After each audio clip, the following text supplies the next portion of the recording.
That's their right. It's a democracy. It's really. I'd have a lot more respect if they were doing so because they disagreed with me on health care. They disagreed with me on financial reform. They thought my ideas on overdrafts and credit cards were wrong. Fine, I get that. Let's have a good debate. This is all because they said they had a chance to win a title. It's about wanting the job, to do the thing, you know. And so I'm looking forward to it because we need to have this debate. It's kind of like a wrestling belt. It is. It's not like a wrestling. It's what it is. I don't get, you know, the way here is all about me. I'm not the issue. Candidates aren't the issue. Candidates come and go. Candidates do fine after elections, win or lose. It's what happens to the people out there who are counting on someone going down to fight on health care, to fight on these other issues, standing up. And not because you're right every time. It doesn't mean you agree with somebody all the time. But who do you want in your corner down there when this stuff comes up? What are the things that we don't expect? Yeah, go ahead. You have a question. My question, Senator. Many of my friends in the blogosphere feel that for most of your career you've been a prisoner of financial interests who are totally among your major contributors, and that this is a very late conversion on your part. How do you respond to that? Well, because it's untrue. There were 6 of us who fought the Bankruptcy Act years ago. That's not anything new. There was a handful when I wrote all the legislation about requiring the credit card industry to put on their documents what exactly were going to be the cost and things involved in it. I'm happy to go back and look at the record. Now look, I've been for public financing of campaigns since the day I was elected to public office.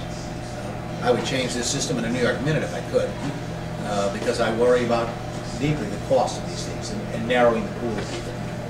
So I got to raise money. Do I like it? No. Do I wish there were an alternative? You bet I do. But the fact of the matter is, it isn't going to change between now and next November, unfortunately. In fact, make it worse with the Supreme Court decision that may come out in the next few days that allows corporations to fund individual candidates. Wait for that to happen.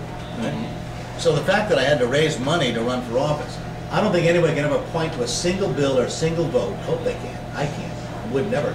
That ever a vote I've ever cast was taken because of a campaign. Did I raise some money? Yeah, I raised money to go out and fight for things I believe in. I come from the. I'm for the public option. Would you expect a senator from Connecticut? You know, they go the bankruptcy stuff. You know, we fought that for 6 years. I said it was 6 of us, so 12 of us, 6 years. So I'll match up my record. I see that line everywhere and it makes me angry because there's nothing that supports it other than people see campaign contributions, and I admit I've raised money. But did I want to do it that way? No, absolutely not.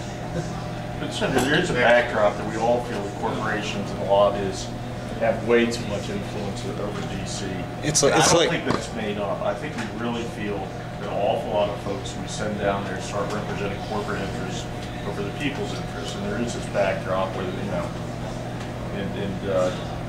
I understand we can't get the money out of politics. That's one of the reasons why we worry about reconciliation, because at that point in the process, usually lobbyists have say in the legislation, and we don't, because it goes behind closed doors where we don't get to talk anymore about it.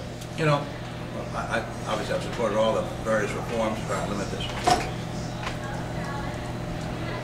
I get something, you know, getting lobbied doesn't bother. That's a First Amendment right. It's whether or not you have the intestinal fortitude to say no.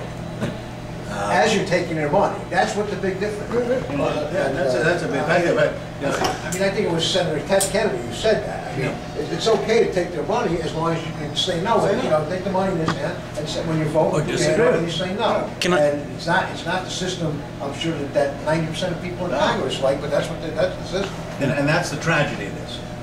You know, today, look at the cost. This idea that people self-finance. You know, there's something very pernicious to me about having it end up with a group of people serving in elective office who just are there totally because they've got the capacity to write a check. All right, I hate to be the bad guy, but we gotta get going. But in a sense, I need people because they make this kind of accusation. It infuriates me because I am proud of the fact over the 30 years I've been in the Senate that I've stood up day after day, whether it's, you know, going back to the wars in El Salvador and Central America. I mean, I got a long list. I've been accused of a lot of things.